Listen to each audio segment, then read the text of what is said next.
Hey everybody, welcome to BODS Mayhem Hour. I'm your host, John the Bod, aka the Bod Father, and as always, I bring you guys awesome interviews. And today it is an honor and privilege to have the legendary guitarist, Mr. Steve Vai, on the show. Going to be talking to him about his 25th anniversary release of Passion and Warfare. So, without further ado, Steve, how are you doing, my friend? Doing great. How you doing? Doing awesome. I've been a fan of you for a very long time, and I really appreciate your effort that you put into your guitar and stuff to let us fans grasp onto that. So thank you first off. Thank you, brother. All right. Passion and Warfare is highly regarded as one of the greatest instrumental rock guitar recordings of all time. What's your thoughts on this, man, after putting this album together and things and it being regarded that high up there, dude? That ain't no thing. No, actually, it's a big thing for me. Yeah. And I'm really grateful for it. I mean, that when I look back at the 30-year younger guy that made that record, I notice a lot of courage and a lot of fearlessness in making that record. But really, then back then and even now, I've always seemed to kind of just like make the music that kind of resonates with me, that makes me feel enthusiastic. And I've been just so lucky because it found an audience. Mm. And the record was, when it came out, it was so well received. And when we came upon the 25th anniversary, back then the CDs were brand new, so there's a conversion process that happens from analog to digital when CDs first came out. And so when the CD came out, all the analog conversions the equipment was very inferior. So now also the new release, the 25th anniversary release, gives me an opportunity to remaster it, put some bonus tracks on it. And then I included a brand new CD inside the package that has music that was written or recorded from before Passion and Warfare. It's called Modern Primitive. You produced this album, correct? Do you like this side of the album making, or do you prefer to have a producer? Oh yeah. I always did. I can remember. I remember I was in fourth grade when I discovered what sound-on-sound recording was, meaning that you can record something and then go back and record something else on another track and overdub. And that was it. That was the beginning of my love affair for engineering and producing. And I've engineered and produced all my records. I just really like it. It's part of the creative process, I mean, it's good to work with people that know what they're doing also. And I'm a good engineer and a good producer. I wouldn't say that I'm excellent. There's guys that do it all day long, but I just love the process. It's very creative and colorful. I would say eventually everybody will do their own stuff besides needing a producer, because a lot of folks that I've interviewed now are going that route. Do you see that happening? Well, I see it happen. I see a lot of things happening. And the thing is some people have instincts and for certain things. Right. Even if you're a guitar player, some people have instincts to be the best player they can be. Some aren't so interested in that. They using the guitar to get a certain image across, or they're songwriters. And then there's people that, when they understand what it means to be a producer, there's something lights up in them and they go, oh, I get that. I know what that is. And some people are like, I don't want to produce the record. It's a lot of work. I don't really know. I don't have that kind of, brain muscle. And same thing with engineering. So I think what you're seeing these days is some young independent musicians have so much more tools at their disposal for being independent, that they're, buying relatively inexpensive gear and learning how to just push the buttons and, set up the mic, and they're getting great sounding little records. Mm-hmm. But there's always going to be people who specialize. They just have different ears, and they hear the potential in something as opposed to the convenience. Are there any songs off the Passion Warfare album that stand out more to you than any, if possible, if you can pick any or no?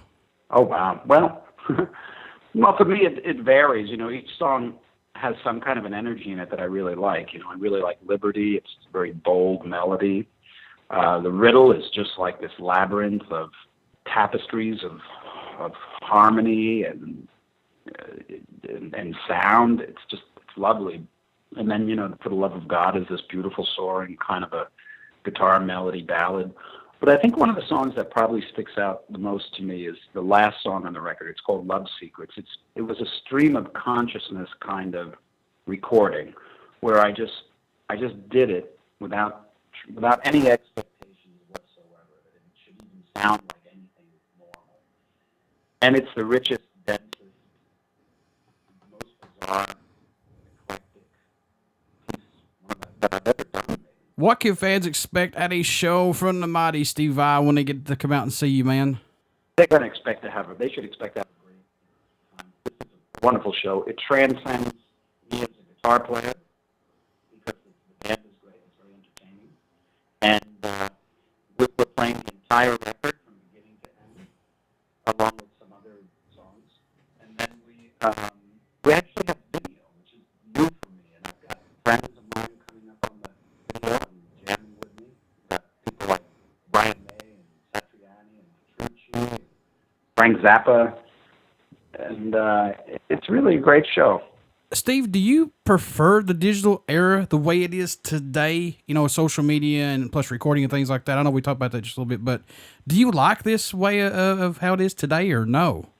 Oh yeah, I embrace technology. I think the reason why I can enjoy it so much is I'm not too tied up in it. It's like I don't jump every time I get a text or something. But the digital revolution has definitely made it so much easier for communication, to find information. I mean, geez, I just love sometimes just going to Google and looking up something that I just am interested in knowing something about, and there it is in thousands of pages, Yeah. So I really embrace it, and especially as a musician in the studio, the digital domain has made things. It sort of opened the floodgates for all sorts of creativity. Now, having said that, there's certain things about the digital domain in the studio that I'm still looking forward to seeing it improve, and that's still the sound. The sound. It may never sound like analog completely. Elements of it sound better, but there's just this, I don't know, this warmth, this kind of like comfort zone that's in the analog sound that is just not there in the digital. That's true. Yeah. I like the older style versions of albums because you can hear the tone versus digitally. You can tell when it's digital and it's not digital. I mean, I can hear it. I don't know if anyone else can, but you just get it. Yeah. This is a cool question because I know you've done this for a very long time. But what helps you keep your mind fresh and open to lyrics and plus guitar riffs and solos? What helps you do that, man? Because I know there's so many out there that's already been done. Wow. Well, every time you look through your eyes, there's something to be inspired by. If you have that perspective. My perspective has always been the creation of music is an infinite process. You're never going to tap it out. It's like telling the universe it's limited. So knowing that, I know that anytime I want inspiration for a song or for a project or something, you're surrounded by it. It's in front of you at all times. You just got to look at it. So that's and a couple of other things that work really well, and a lot of people listening that might be musicians could probably understand this. When you hear something or you see somebody doing something that's extraordinary or that works for you, that you really are moved by, that's inspiring. In your own opinion, man, when somebody pops in a Steve Vai CD, what do you hope that the fans take away from it? A good time. Yeah. Exactly. It should take you away. Yeah, just a little fantasy adventure in your head, I guess. Man, we're just here to musicians. Musicians are kind of like driven by their desire to create and their desire for people to hear what they create. So, whatever anybody gets out of it is great. It's fine because everybody hears it differently. Very true. So I'm happy if anybody finds anything in my music that gives them a little enjoyment. What made you want to become a musician? What was that spark for you that said, that's what I want to do? I've never known my life without that spark. Yeah. You know what I mean? Yeah. I can't remember. The closest that I could remember was when I was 4 years old and I went up to my aunt's piano and I hit a note, and I noticed to the right they go higher and to the left they go lower. And I immediately had an epiphany or something. I just right then and there I said, that's it. I get it. This is music.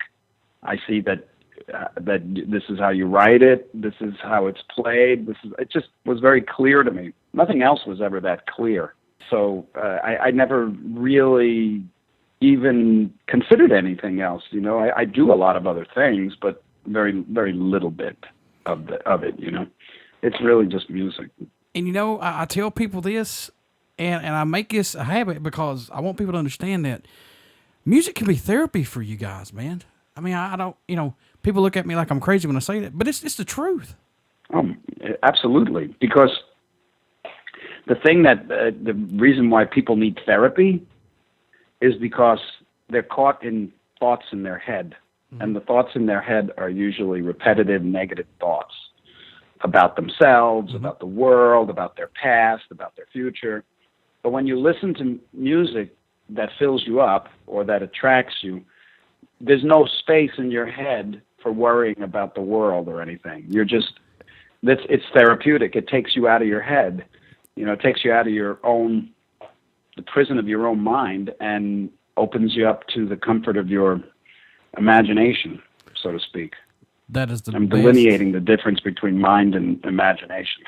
That is the best description anybody's ever said on this show. That's awesome. But it's the truth. It's the truth, though. Yeah. I know you guys get this, but what's it mean to you, Steve, when you receive an email from a fan or prior to your shows or after your shows? They'll tell you that your music has pulled them through a bad experience, gave them inspiration to overcome obstacles, or it's just made them relax and, you know, of going through the everyday bull crap that we go through. What's that mean to you? Well, you know, what it's meant to me has changed through the years. In the beginning, I didn't think anybody was being serious. You know, I thought when somebody came up to me and said, "Hey, I really like your music," I would say thank you, of course, but I just think, well, that's, you know, they're being nice. And then as time went on, and you know, all of a sudden, people are you know, some people are really very attached, very dedicated to a particular artist. I know I am. And, you know, they would come to me and say, you know, this saved my life through this period of my life. And then the Grammys come in and all the awards and the magazine covers. And then I see people with tattoos, you know, of me on their body. Yeah. And I think, you know what, you got to take this a little more seriously, Steve. These people really find something in this work, because I guess it was an insecurity on my part that I never thought that I could create anything that would really touch somebody that deeply. Mm-hmm. And then I started thinking, somebody said to me, I think it was my wife, I said, I don't know what to think of all this, you know, if I should take it seriously or not, you know.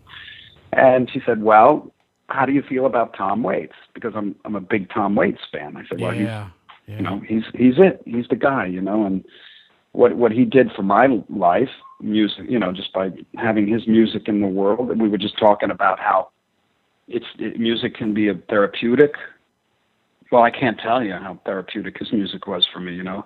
Yeah. And she says, well, why do you think that there's not some people out there that might feel the same way about your music as you feel about Tom's, you know?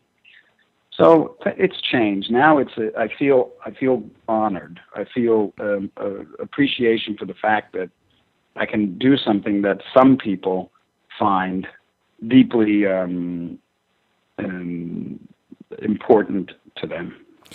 I just like to say, and even just pick up people that like it, you know, that's great too. Exactly. Yeah. Sorry. No, you're fine. You're fine. I overstepped you, my friend. I'm sorry. I just want to say, as a fan, truly a fan of yours, thank you so much for for what you've done and made me a true fan of music even more, man. So I love your guitar riffs and stuff and what you bring to the table for music. So thank you. Well, thank you very much. I'm very touched by that, seriously. Guys, the release of Passion and Warfare is out there right now. You can go pick it up. Steve is out on tour right now. You can check him out this week. He's on tour for a while now. So, Steve, how can people stay in touch with you? Buy some merchandise, keep in touch with the tour dates. How can he do that? Oh, Vai.com. It's got it all. VAI.com. Before I let you go, good sir. There's enough on there to give yourself a nostalgic hernia. There is quite a few things on there, quite a bit. Yeah. Before I let you go, will you care to do a promo for the show? Sure. Hey, folks, this is Steve Vai, and you're listening to BODS Mayhem Hour, so turn it up. Everybody stick around. We got some great music coming up, and you only hear these interviews right here on BODS Mayhem Hour and Uber CD Radio. Thanks, Steve. You got it, brother. Thank you. We'll see you.